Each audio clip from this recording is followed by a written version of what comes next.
Today in our crossover, we focus on two things: the war in Syria and kidnapping of a German citizen in Nigeria. First, the war in Syria continues unabated, with thousands of people, including women and children, being killed frequently.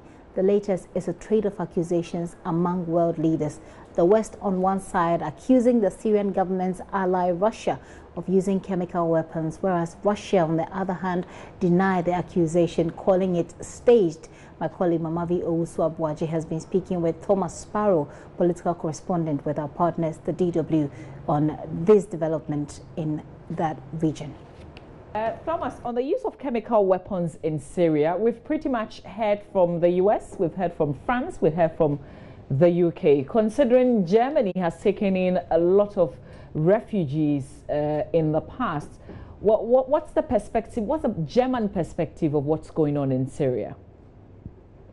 Well, Germany supported the airstrikes a few days ago. However, it clearly stated that it would not participate in any military action in Syria. It obviously rejects the suspected use of chemical attacks in Syria. It also stands side by side with most of its European and international allies on this issue, but its focus is not a military focus. The focus in Germany regarding Syria is on the diplomatic stance. That's something that basically every politician in Germany has stressed, and that is one role where Germany wants really to contribute. Germany thinks that, for example, it can play an important role in talking to Russia about this. You may know, for example, that Angela Merkel and Vladimir Putin, although they have a wide range of differences, they have also worked on many occasions for many years as well. They know each other very well. Angela Merkel speaks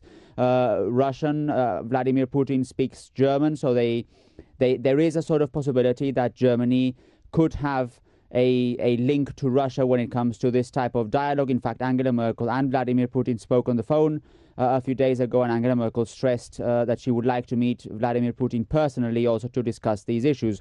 So Germany sees its role regarding Syria more on a diplomatic level, in trying to find political solutions. And Germany has stressed that only a political solution can be found if Russia is also included in these negotiations. So that's Germany's position when it comes to the conflict in Syria.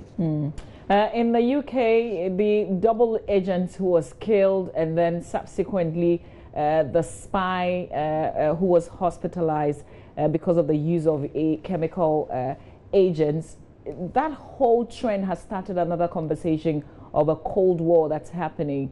I wonder what Germany thinks, and if indeed there's an agreement that there's another Cold War that has begun.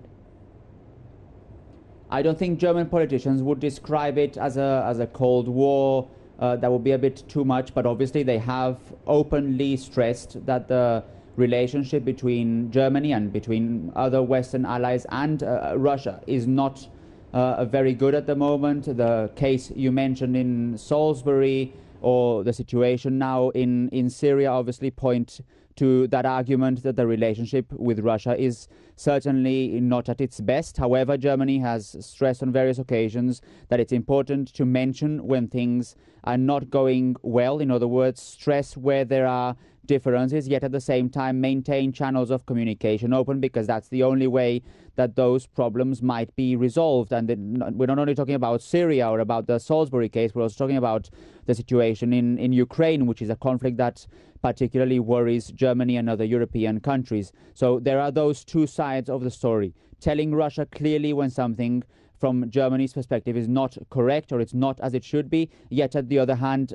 making sure the dialogue can still be open, and that the leaders of the two countries and from other countries can also at least sit at the same table and discuss issues and try and find political solutions. What do the ordinary German things about the involvement of Germany in the situation in Syria? And do they expect that more refugees could be taken in? That is a concern, although probably not a concern that many would voice openly. But it is obviously an issue that worries Germany because of the arrival of so many refugees in recent years, an issue that we've spoken here on various occasions has created a lot of political tensions in Germany. So it is certainly a concern. The focus, however, as we're discussing it, is on trying to find political solutions. If you ask probably many Germans, they would support the stance that Germany is not going to take a military role when it comes to the conflict in Syria. It is not going to get involved in airstrikes or things like that. That's part of Germany's political culture, stressing the importance of finding alternatives to military solutions, even when on certain occasions it might be necessary to take military action.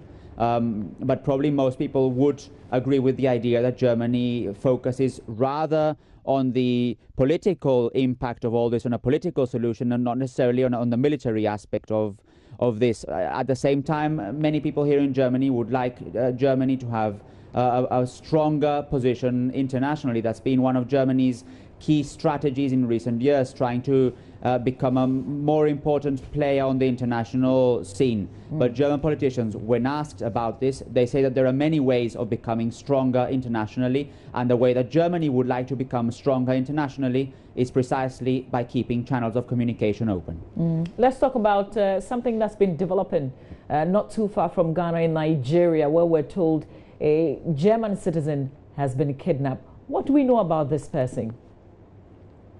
Well, we don't know much, and that's also something understandable. When these issues happen, German authorities try to be very protective. They try to avoid giving much information because it's obviously their priority to try and find out what's happening and to try and make sure that the person involved is released. So far, the information that has been published is that the German national was working at a construction site in northern Nigeria. It is unclear why he was kidnapped, although the reports that we have read point to kidnapping for ransom, something that has been described as being common in Nigeria. And it's also been said that the event surrounded this kidnapping was when 5 armed men not only kidnapped this German person who was working at the construction site, but also killed one of his police escorts. But again, this is only the information that we know. Not everything has been confirmed, and these sort of cases are normally in a way shrouded by a bit of lack of confirmation, because the first and foremost, the priority is to try and get this person freed. It's important, Mamabi, to also stress that this is not the first time that this happens, and it is not the first time that it happens in other countries as well. Only a few days ago there was also a news story about a German aid worker who had been kidnapped in Niger, and I just looked back at the archives to see what other news stories had come in the last few years regarding these issues, and you also found other stories of German citizens who had been kidnapped in Nigeria, who had then been released as well. So it seems to be something that, at least it's not the first time that it happens this time, and most of the cases have to do with kidnapping for ransom, according to the information that is provided. Do we know the kind of effort, at least, that's been put in place, measures to get the citizen returned home safely? Those are pieces of information that authorities simply do not release, because they could harm the investigation, they could harm their efforts. Those are probably efforts that are being conducted through the regular diplomatic channels, for example, the embassy or the consulate, and that are being held, obviously, in rather secretly, to try and make sure that there is some possibility of guaranteeing success. The public here in Germany and the communication and the media outlets have not been informed widely about this issue, only this information that I have mentioned. Thomas, we'll leave it here. Thank you very much for your time.